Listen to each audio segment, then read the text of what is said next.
আমাদের অন্তরটাতে বসে আছে, আমাদের অন্তরটাতে চলছে ইবলিসের রাজিত্ব, চলছে অন্তরের ভিতরে শয়তানি মতবাদ, চলছে অন্তরের ভিতরে শয়তানি রাজরাজিত্ব।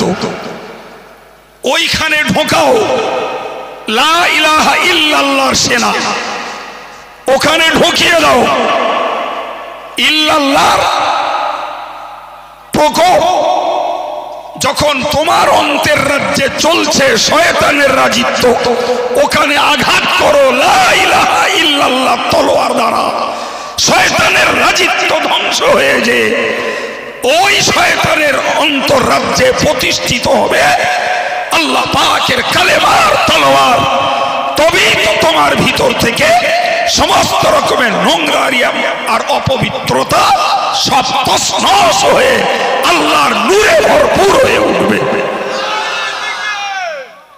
এটাই প্রকৃত তত্ত্ব, এটাই নিগূঢ় রহস্য। কারোর অস্তিত্ব নেই বাবা। ইনি শক্তিশালী, উনি বুদ্ধিজীবী, উনি জ্ঞানী পণ্ডিত, উনি মৌলানা মুফতি, উনি পীর সাহেব, উনি পীরজাদা, উনি ডাক্তার, উনি মাস্টার, উনি দেশের নেতা, উনি দেশের মুখ্যমন্ত্রী, উনি দেশের প্রধানমন্ত্রী, উনি রাষ্ট্রসংঘের নেতা। হকিকত হলো একটি কারোর অস্তিত্ব নেই। এক সেকেন্ডের ভিতরে এই সকল শক্তি আর সকল নেতৃত্ব আর সকল জ্ঞান আর বুদ্ধি সব কিছুকেই নস্যাৎ করে দিতে পারেন যে আল্লাহ। অস্তিত্ব কেবল মাত্র সেই আল্লাহর। আউযু বিল্লাহি মিনাশ শাইতানির রাজীম। আলা বিযিকরিল্লাহি তাতমাইন্নুল কুলুব। সাদাকাল্লাহুল আযীম।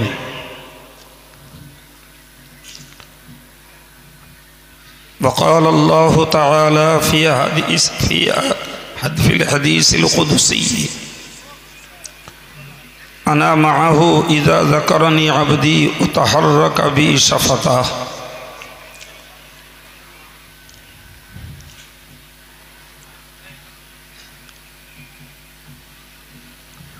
সম্মানিত আজকের প্রোগ্রাম এই সমাবেশের সভাপতি সাহেব, তৎসহ হযরত উলামায়ে কেরাম, মাদ্রাসার সুযোগ্য শিক্ষক শিক্ষিকা মণ্ডলী, বাংলার বিভিন্ন প্রান্ত থেকে আগত উলামা, হুফাজ, হুজ্জাজে কেরাম, সাধারণ মুতাদায়্যিন, দিনদার ধর্মপরায়ণ, আল্লাহ নবী প্রেমী শ্রোতা বাবাজি ও ভাইয়েরা,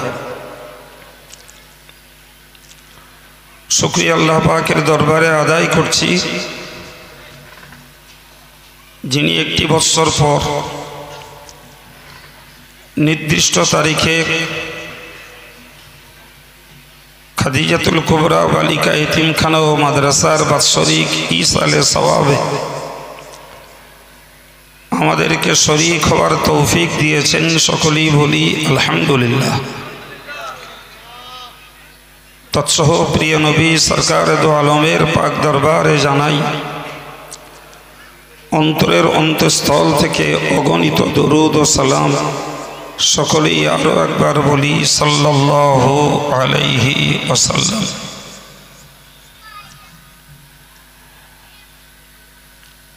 সম্মানিত ভাইয়েরা, আমরা যারা আজকের এই জিকিরের মজলিসে একটি আবেগ ভরা মহব্বত নিয়ে এসেছি এবং এখনো যারা আসছেন, আমি অযোগ্য আপনাদেরকে সঙ্গে নিয়ে কিছুক্ষণ ইসমে আজমের জিকির, তৌহিদের জিকিরে মশগুল হব ইনশাআল্লাহ।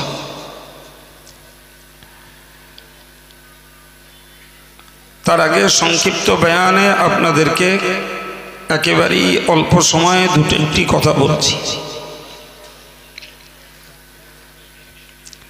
প্রিয় নবী সাল্লাল্লাহু আলাইহি ওয়াসাল্লাম সাহাবায়ে কেরামদেরকে বলতেন, জাদ্দিদু ঈমানাকুম, তোমরা তোমাদের ঈমানটাকে তাজা করো, তোমরা ঈমানটাকে নবায়ন করো, তোমরা তোমাদের ঈমানটাকে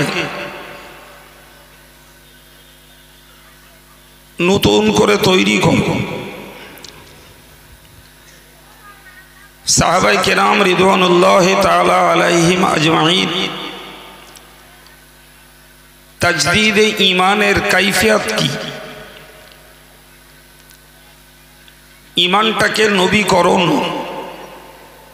নতুন করে গঠন করার পদ্ধতি কি, কিভাবে ঈমানটাকে নতুন করে বানানো যায়, এ কথা স্পষ্ট বুঝতে না পেরে রাসূলুল্লাহকে জিজ্ঞাসা করেছিলেন, কাইফা নুজাদ্দিদু ঈমানা, ইয়া রাসূলুল্লাহ,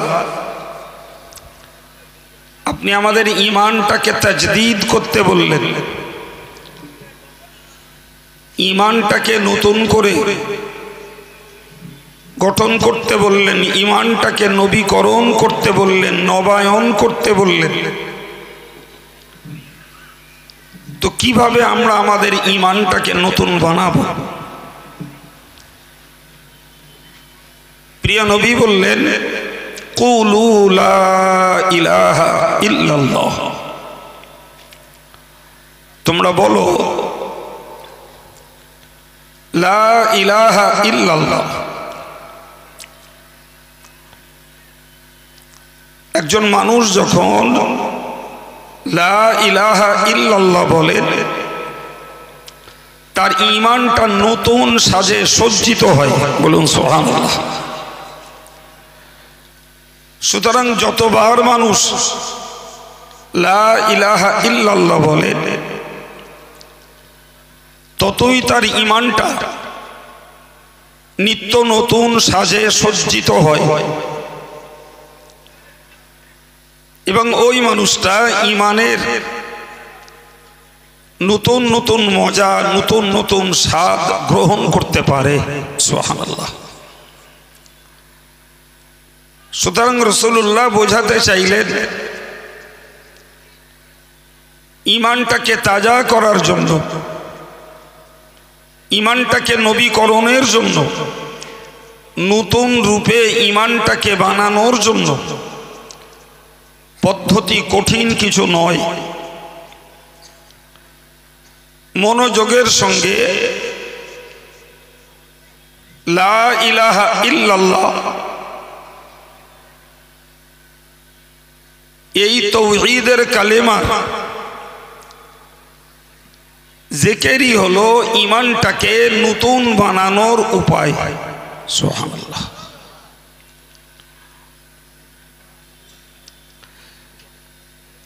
হযরত মরহুম মৌলানা থানভী সাহেব তিনি বলতেন, তোমরা যখন কালেমার জিকিরে বসবে তো মনে মনে কল্পনা করো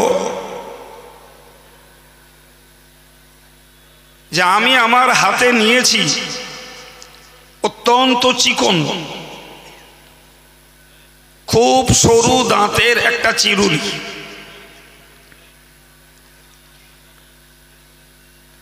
তোমরা জানি চিরুনির সবথেকে চিকন যে দাঁত, তার দ্বারাতে মাথার ক্ষুদ্র কীট উকুনটাও ধরা পড়ে।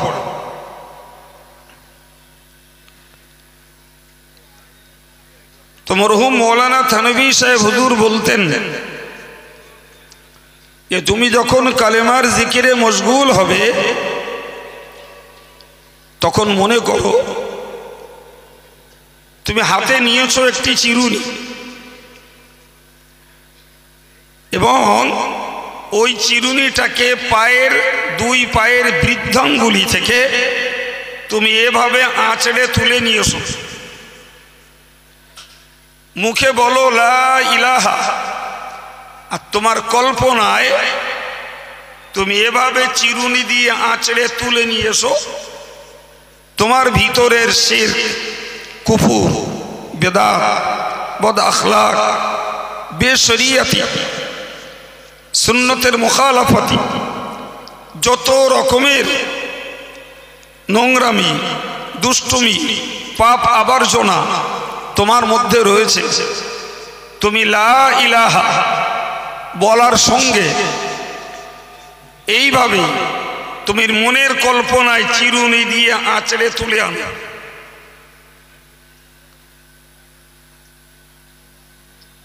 তিনি মানুষদেরকে এভাবে ইশারা করে দেখাতেন, লা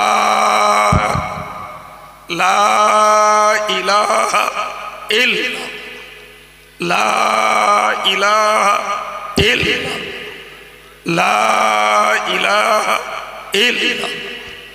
সুবহানাল্লাহ। নিজের কল্পনায় মুখে বলো লা ইলাহা, আর তুমি নিজের কল্পনায় তোমার হাতের চিরুনি দ্বারা তোমার ভিতরের সমস্ত পাপ আবর্জনা, সমস্ত রকমের নোংরামিকে তুমি ভিতর থেকে বার করে ফেলছো। কল্পনার জগতে তুমি ওই ভাবনাটাকে মাথায় রেখে একদিকে লা ইলাহা বলে ভিতরের সমস্ত নোংরামি, পাপ আবর্জনা, ময়লা সব কিছুকে বার করো। কলবে আল্লাহ পাকের জিকিরের নূরকে তুমি প্রতিষ্ঠিত করো। সুবহানাল্লাহ। তো একজন মানুষ শুধুমাত্র মুখে বলতে পারেন লা ইলাহা ইল্লাল্লাহ, তো কেবল মুখে লা ইলাহা ইল্লাল্লাহর জপ করা আর এরকম কল্পনার সঙ্গে কালেমা শরীফের জিকির করা, দুটির ফায়দা, দুটির উপকারিতার পার্থক্য অনেক বেশি। তো আমরা যারা আজকের পতঙ্গের মতো খাদিয়াতুল কুবরা বালিকা এতিমখানা ও মাদ্রাসার বাৎসরিক ইসালে সওয়াবের মজলিসে বসেছি, আল্লাহ আমাদের আশা ভরসাকে কবুল করেন, বলুন আমিন। তো আমি আজকের বয়ানে আপনাদেরকে বোঝাতে চেষ্টা করেছি, রাসূল আমাদেরকে বলেছেন তোমরা তোমাদের ঈমানটাকে তাজা করো, ঈমানটাকে নতুন বানাও, ঈমানটাকে নবীকরণ করো। সাহাবারা বললেন হুজুর কেমন করে করব? রাসূল শেখালেন তোমরা লা ইলাহা ইল্লাল্লাহ বলো। আমি আপনাদের কাছে আর একটু স্পষ্ট করার জন্য বুঝিয়েছি।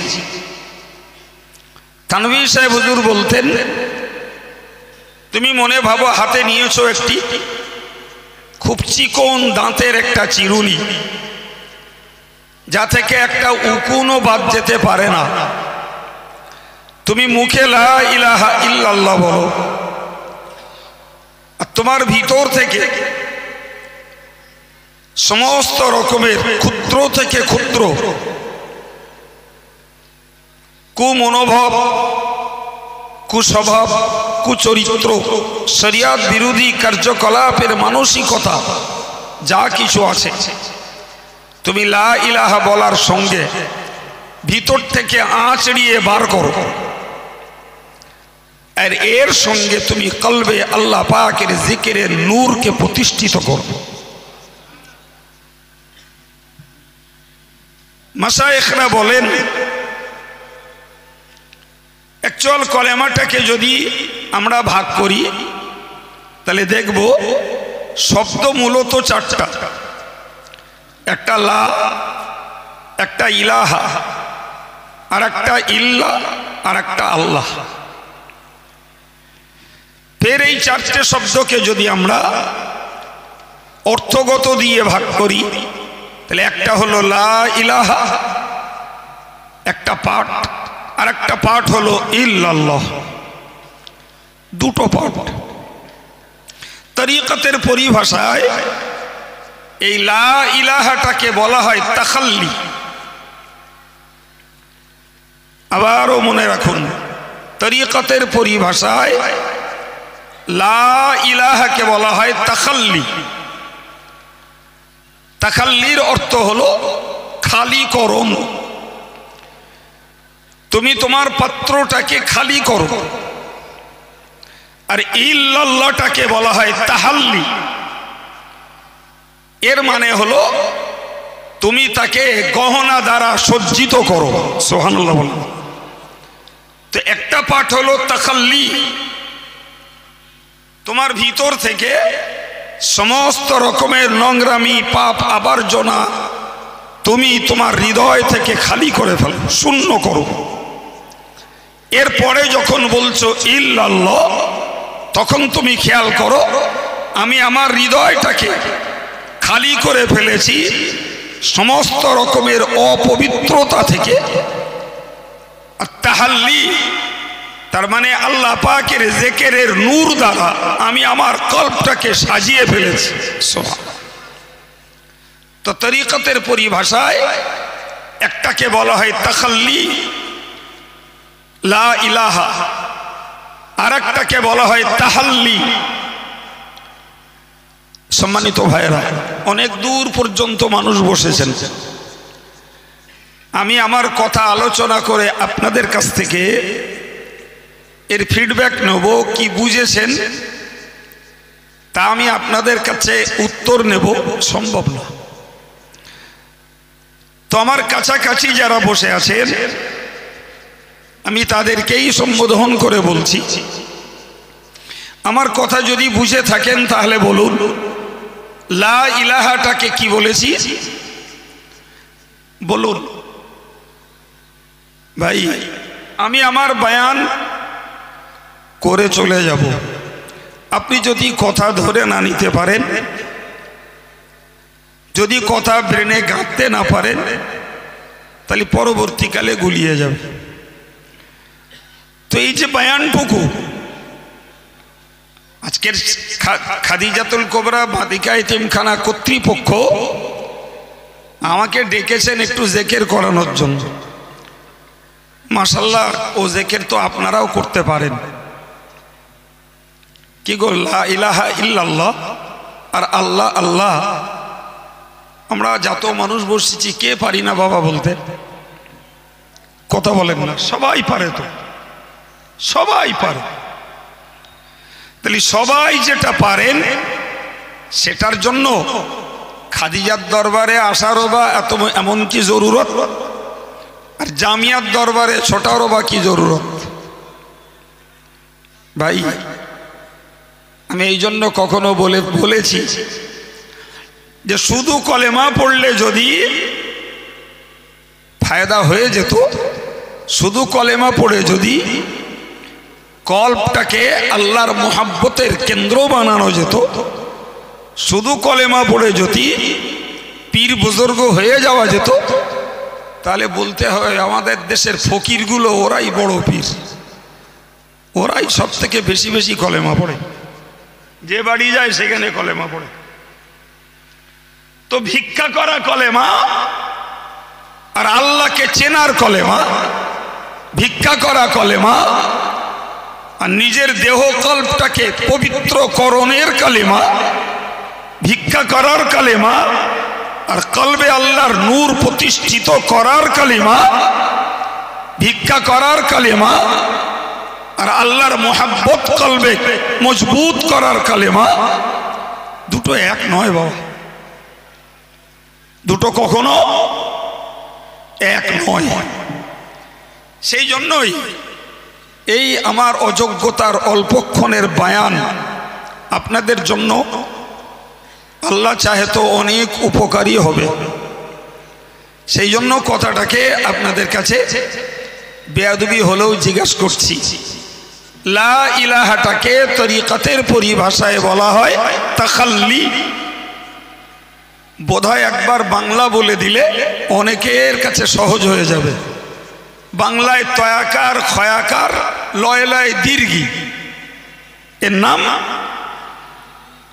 না। আরবি উচ্চারণ তো মাইকের আওয়াজে স্পষ্ট সবার কাছে নাও যেতে পারে। বাংলাটা বললাম, এর মানে হলো শূন্য করা। আমরা সহজে যাকে বলি খালি করা। তো লা ইলাহা বলার সঙ্গে আমাদের দেহ, আমাদের কল, সব কিছুকে সমস্ত অপবিত্রতা থেকে খালি করুন। সুবহানাল্লাহ বলে।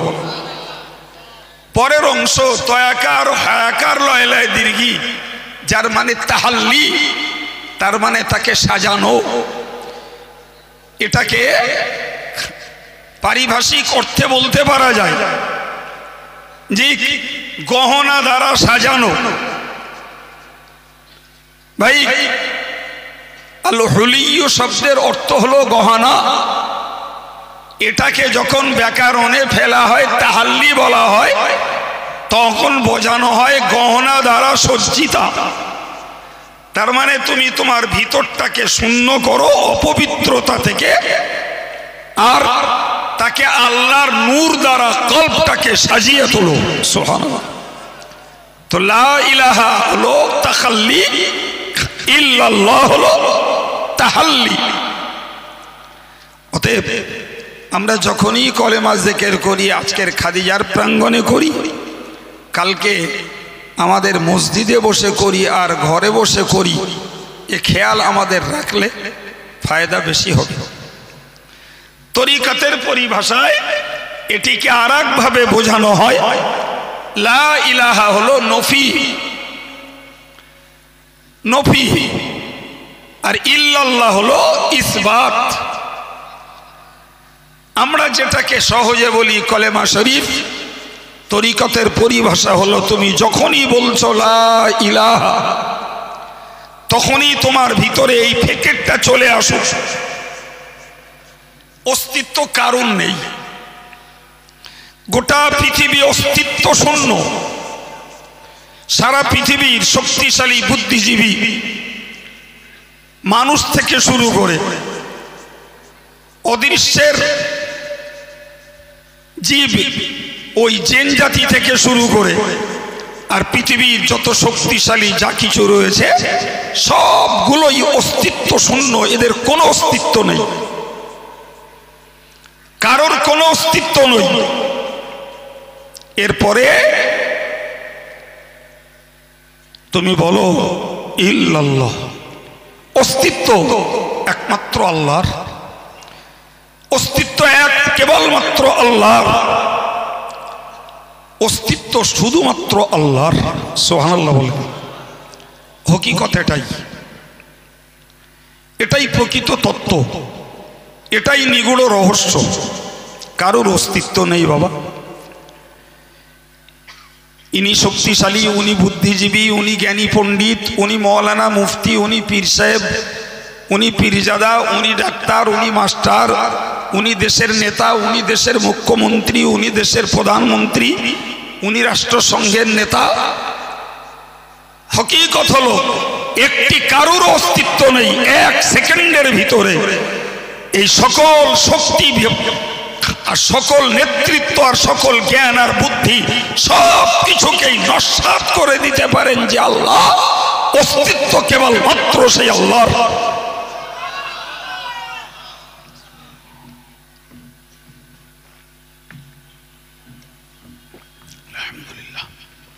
অস্তিত্ব আর কারুর। এক কলেমার জিকিরের ভিতর দিয়ে মানুষের আনানিয়াত, আমিত্ব, মানুষের আনানিয়াত, আমিত্ব ধ্বংস হবে, বড়াইত্বের কবর হয়ে যাবে, সকল রকমের আত্মগরিমা আর আত্ম অহংকার পদদলিত হয়ে যাবে। শুধু যদি ওই একটা কথা ফিকির করি, অস্তিত্ব কারো নেই, শুধু আল্লাহর। সুতরাং আমার কিছু নেই, আমি কেউ না, কিচ্ছু না। দুনিয়ার লোকে আমাকে যাই বলুক, যাই ভাবুক, বিশ্ববাসী আমাকে যত সম্মানিত করুক, বিশ্ববাসী আমাকে যত উপাধিতে সম্বোধিত করুক, কোনো মূল্য নেই। অস্তিত্ব কার?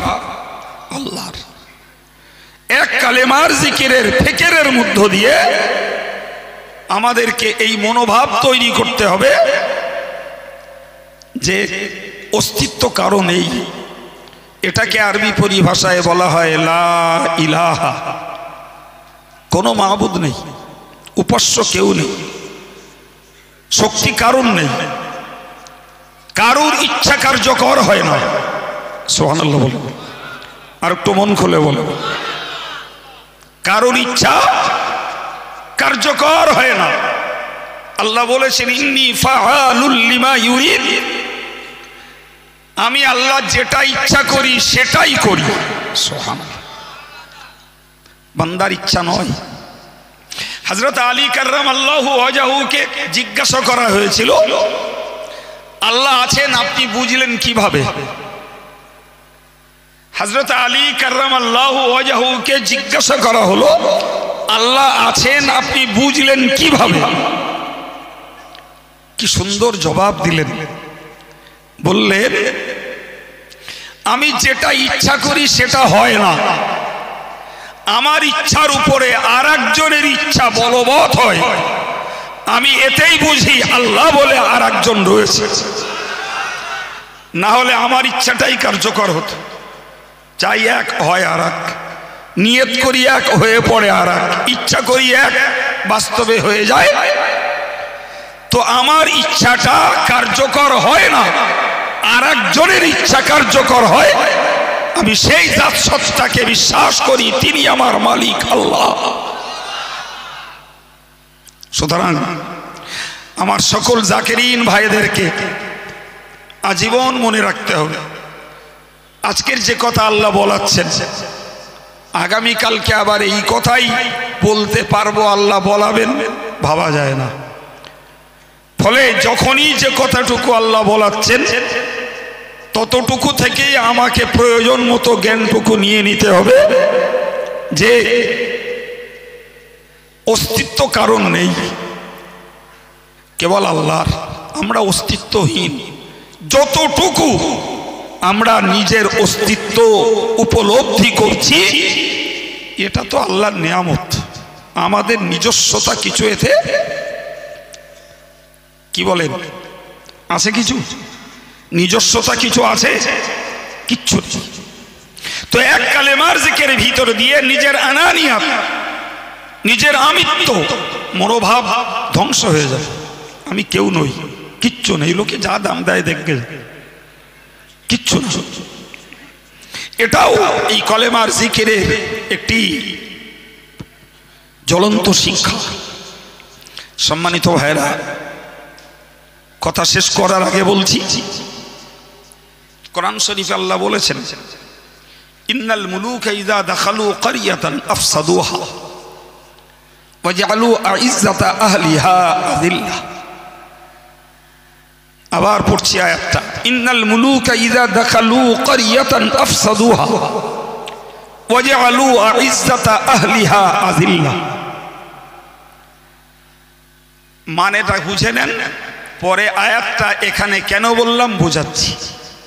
কোরআন শরীফে আল্লাহ বলেছেন, কোন রাজা বাদশাহ যদি কোনো গ্রামে প্রবেশ করে, তাহলে সেই গ্রামটাকে বিগড়ে দেয়, সেই গ্রামের অবস্থানটাকে নষ্ট করে দেয়, আর সেই গ্রামের সম্মানিত বাসিন্দাদেরকে অপদস্থ আর লাঞ্ছিত এবং তাদেরকে হেয় প্রতিপন্ন করে দেয়। কথাটির ভিতরে ব্যাকগ্রাউন্ডে কথা আছে, যদিও আমি ওয়াজ করতে বসিনি, তবে একটু না বললে কথাটা ছাড়াবে না, তাই বলছি। হযরত নবী সুলাইমান যখন সম্রাজ্ঞী বিলকিসের কাছে চিঠি লিখেছিলেন, যে চিঠির মূল বয়ান ছিল আল্লাহ তাআলু আলাইয়া ওয়াতুনি মুসলিমিন, যে সম্রাজ্ঞী বিলকিস, তুমি কোনো অবাধ্য হওয়ার চেষ্টা করো না, আমার উপরে চড়াও হওয়ার চেষ্টা করো না, আনুগত্য স্বীকার করে আমার কাছে চলে এসো। তো রানী বিলকিস সভা পরিষদদের নিয়ে আলোচনায় বসেছিলেন যে সম্রাট সুলাইমান আমাকে ডাক দিয়েছে, কোন রকমের বিরোধী ভূমিকা পালন না করে সম্রাট সুলাইমান আমাকে তার কাছে ডেকেছে, তো কি করব আমি? তো সভা পরিষদের নানা জ্ঞানী বুদ্ধিজীবীদের নানা মত, তাদের সার কথা হলো যে আপনি একজন সম্রাজ্ঞী আর একজন সম্রাটের কাছে যাবেন, এটা মানানসই না। তো রানী বিলকিস বললেন, যদি তার এই পত্রের জবাবে আমি যদি না যাই, তাহলে তিনি সেনা সমন্ত নিয়ে আমার এই সাবা প্রদেশের উপরে আক্রমণ করতে পারেন। তো সভা পরিষদরা বলল যে আক্রমণ করলে আমরা প্রতিরোধ করব।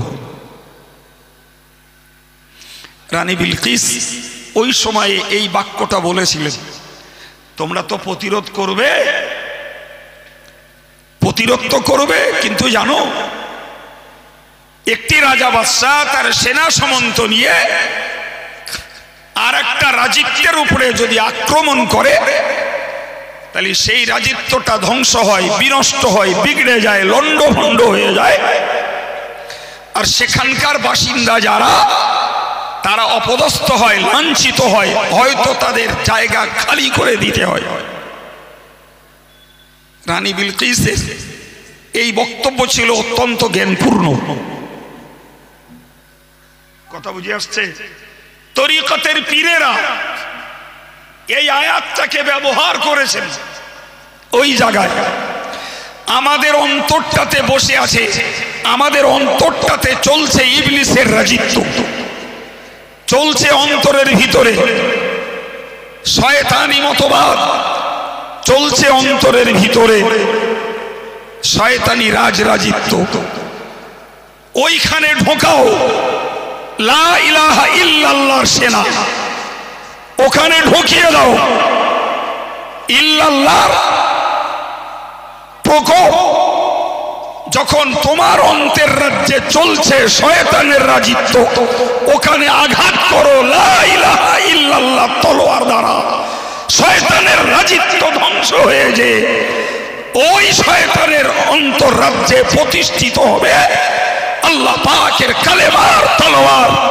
তবেই তো তোমার ভিতর থেকে সমস্ত রকমের নোংরারিয়া আর অপবিত্রতা সব তছনছ হয়ে আল্লাহর নূরে ভরপুর হয়ে উঠবে।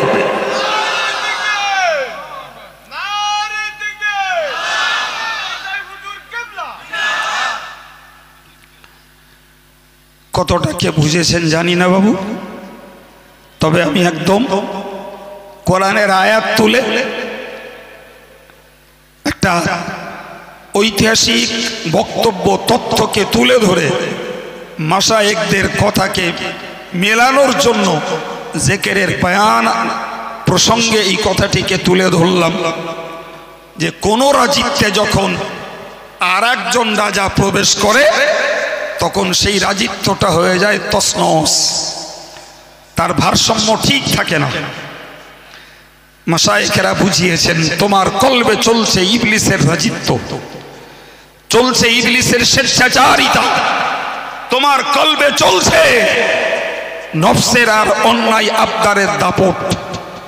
ওখানে আঘাত করো লা ইলাহা ইল্লাল্লাহ তলোয়ার, ইবলিসের রাজিত্ব ধ্বংস হয়ে ওখানে প্রতিষ্ঠিত হবে আল্লাহ পাকের নূরের রাজিত্ব। সম্মানিত ভাইরা, যতটুকু বলিয়েছেন নিয়ামত আল্লাহর, আল্লাহ কবুল করুন। আপনারা বুঝে থাকলে আপনাদেরও লাভ।